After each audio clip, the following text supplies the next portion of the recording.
平安，欢迎收听迦南之声，我是刘英叶牧师。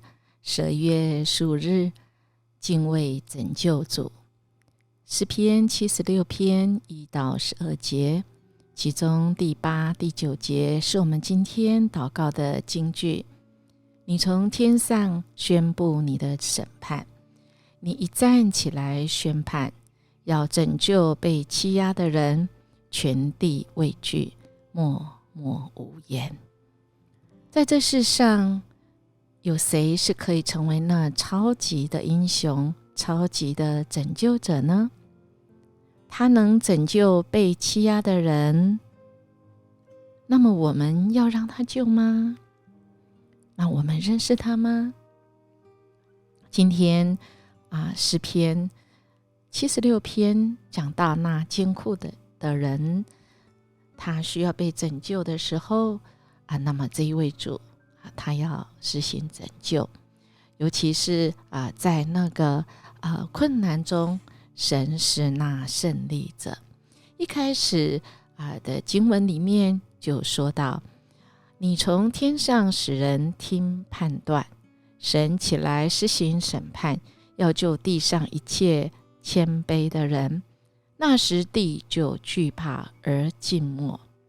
哇！一开始就宣布提出神的名为大，不但是锡安城的护卫者，更是锡安的统治者。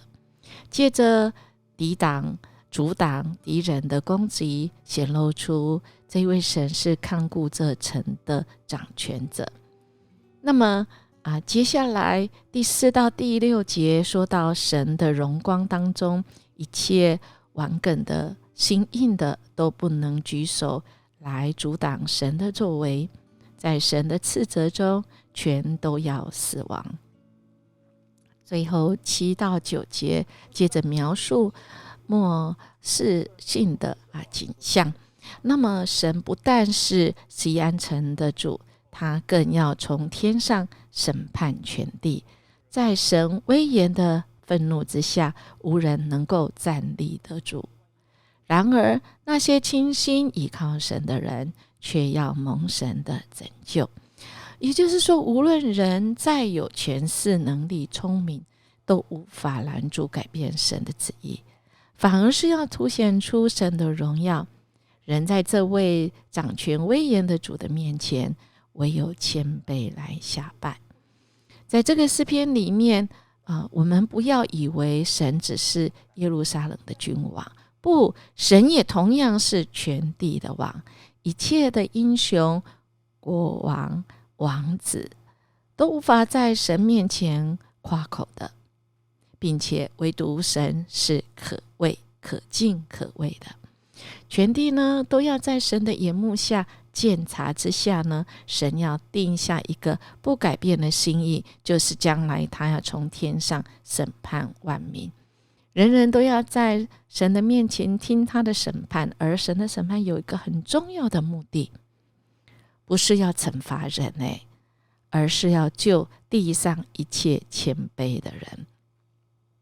在这个诗篇里面，谦卑的人其实常常是指那些把生命交在可信任的神的手中的人。换句话说神是要他的审判其实呢是要救一切信靠他的人，也就是那些许多用小聪明小智慧、小能力、小权势都不能拦阻这个事情发生。什么事发生？就是我们的主，他是掌王权居首位的。我们可以看到旧约当中那个心很刚硬的法老他好像觉得以为自己可以得荣耀，但神不。神呢用他的方式，神带领着这个以色列人民出埃及。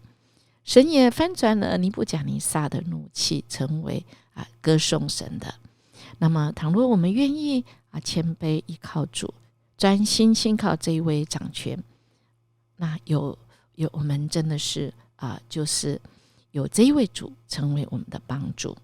时间一到的时候全地都要惧怕跟静默，但我们却要因为主的名而被拯救。所以我们很清楚知道，在这世上我们到底要惧怕谁哈？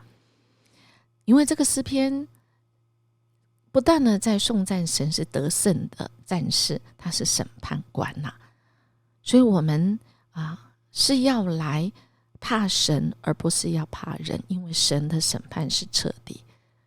如果我们人跟神来为敌就一定会遭到毁灭哦，因为神最后是会得胜的。所以我们应该要认清楚神对付那些邪恶时的凶恶的面貌所以我们真的知道要敬畏神。我们对神有这样的认识吗？还是我们所认识的神只是一个牧羊人呢？不，我们的神他也是狮子，他也是战士。我们要培养，我们要对神的这个畏惧，我们宁可是敬畏神，而不是怕人。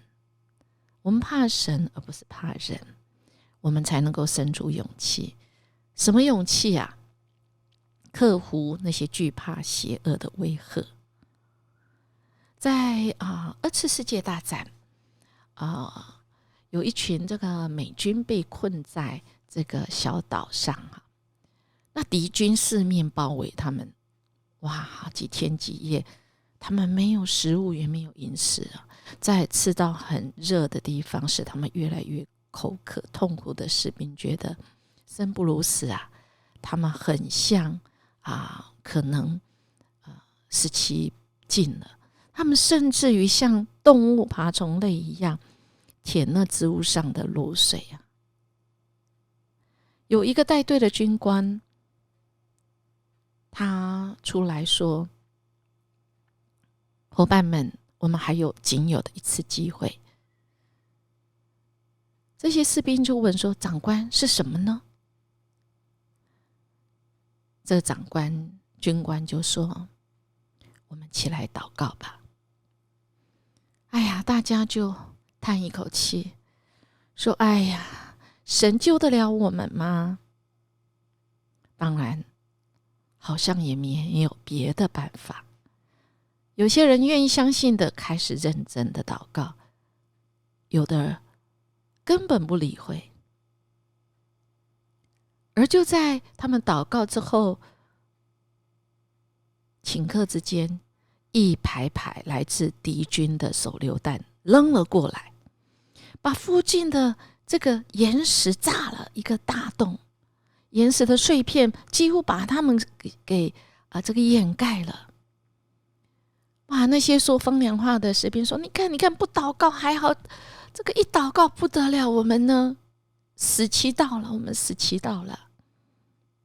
但是当士兵们把自己从灰尘中露出来的时候，他们不敢相信看到眼前的一个景象，就是刚才那些手榴弹打破的这个岩石竟然炸开了一个岩石中的活水泉，清凉的泉水从破裂的岩石中涌流出来。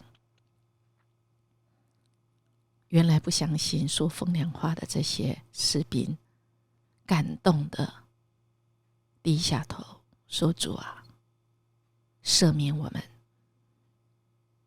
赦免我们的不信。主，你原来没有那么远，原来你一直在我们的叹息中，你一直在我们的呼求中。感谢你，我们要起来赞美，来敬畏你。亲爱的弟兄姐妹，好不好？我们来默想，我们是不是曾经经历主的拯救，而我们知道要来向他感谢。更重要的是，我们要敬畏效法我们的主，来回应他的恩典。一起来祷告。拯救我们的主，愿你的名为众人所认识，愿你在骄傲人和谦卑人中间做判断，愿你禁止恶人的怒气，我也要在你的大救中献上我的感谢跟赞美。愿你保守我们分别为圣单单。主啊，我们只有仰望你，因为你是我们的保障，你是救拔我们的主。奉主耶稣基督的名求，阿们。音乐牧师祝福你，愿我们今天活出敬畏上帝的生活。我们明天见。